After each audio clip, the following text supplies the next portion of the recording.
අයිබෝන් කියලා පිළිගන්නවා සියලුම දෙනාව. අද අපි කතා කරන්න යන්නේ කොහොමද මේ ටින් නම්බර් එක නැතුව බැංකුවෙන් කැපෙන 110 ටැක්ස් එක අයින් කරගන්න කියන එක ගැන. මේ ටින් නම්බර් එක අනිවාර්ය අංගයක් වුණත් දේශීය ආදායම් බදු දෙපාර්තමේන්තුවේ මේ වන විට පවතින අධික තදබදයේ හේතුවෙන් ඔවුන් ඉදිරිපත් කරලා තියෙනවා ටින් නම්බර් එක නොමැතිව රෙජිස්ටර් වෙන්නේ කොහොමද කියන එක ගැන. ඉතින් මේ ගැන හරියටම දැනගන්න රැඳිලා ඉන්න මේ වීඩියෝ එකේ අවසාන තප්පරය දෙක. මේ සඳහා අංග කිහිපයක් අනිවාර්ය වෙනවා. ඔයා අනිවාර්යෙන්ම ශ්‍රී ලාංකික පුරවැසියෙක් වෙන්න ඕනේ.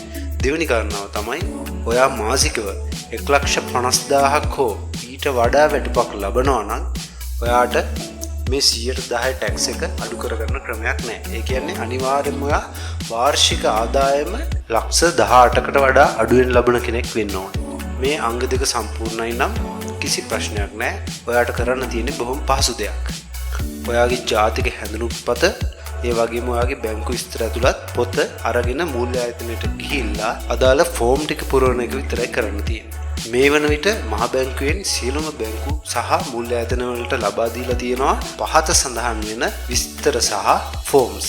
මෙන්න මේ පහත සඳහන් වෙන ෆෝම්ස් ටික ඔයාගේ බැංකුවෙන් ලබා ගන්න පුළුවන්.